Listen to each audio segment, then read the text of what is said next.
Let's go ahead and learn about support and resistance. Support and resistance are prices from which stock price often change the direction.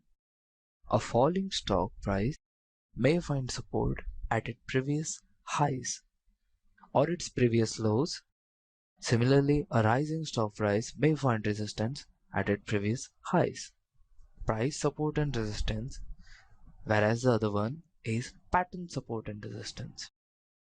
Many a times, prices find support at important levels like 100, 150, 1000, etc. Thus, price levels where prices find support are called price supports, and levels where prices find resistance are called price resistance. Mostly, these are whole numbers or important numbers like 100, maybe 500, or important psychological numbers where if you are aware of Sensex BSE index, you will see that once Sensex had a psychological resistance of 20,000. People talked whether it will be able to cross 20,000 and sustain itself above 20,000. So these numbers are psychological numbers.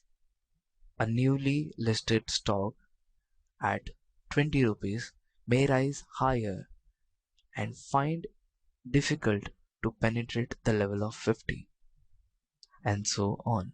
We'll take an example. Following is an NBCC chart. It covers data from July 2014 to November 2014. Starting from July, you can see the stock surged higher but failed to penetrate the level of 500. It fell down, found support at the level of 400, started rising higher. Over a period of a month, it drifted sideways and then fell down, but found support at 400, reacted, went up, started drifting again, and then it started surging slowly towards the upside. Finally, it penetrated the resistance of 500. Once penetrated, you can see 500 started acting as a support. So the resistance turned into a support.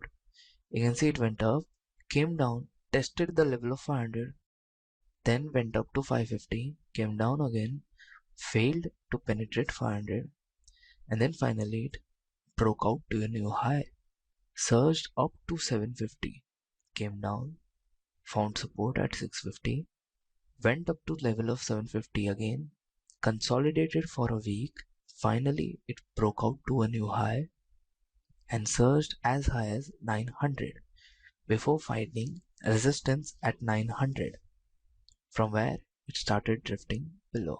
As 750 has acted as a resistance, chances are from here on this stock might find 750 as a support. So once a resistance is penetrated, it starts acting as a support. Similarly, if a support is broken, it might start acting as a resistance. Now let's go ahead and learn about pattern support and resistance. Prices of any trading instrument tends to move in a wave-like structure, thus making price patterns. These price patterns often make peaks and valleys. These peaks and valleys later act as support or resistance for future price changes. Many a times, prices find difficulties to break through these and change direction, whereas many a times prices break the psychological barrier and make significant price moves. Just like they find barriers at price levels, similarly, many a times they find barriers at pattern levels. Hence, it is important for a technical analyst to be aware of these price patterns and their levels. Let's take an example. This is a chart of National Aluminium covering data from June 2014 to November 2014. Starting from the left hand side, you can see that stocks went as high as 62, reacted from there, but found support just above the level of 50. From here, they changed their direction. For the month of June, it drifted from 50 to 62, made a new high at 62. In the month of July, it failed to sustain the high of 62, came falling down, but found support at its previous low of 50, found support and then changed its direction, went high as 62, but found support at its top, previous pattern top, and then it started drifting sideways for half part of August. In the later half part, it fell down, but found support at its previous pattern level of 52. In the month of September, it changed its direction, broke its previous double top level of 63 and went higher to make a new high at 68. Came down, went up, broke the level of 68 but failed to sustain it and came crashing down.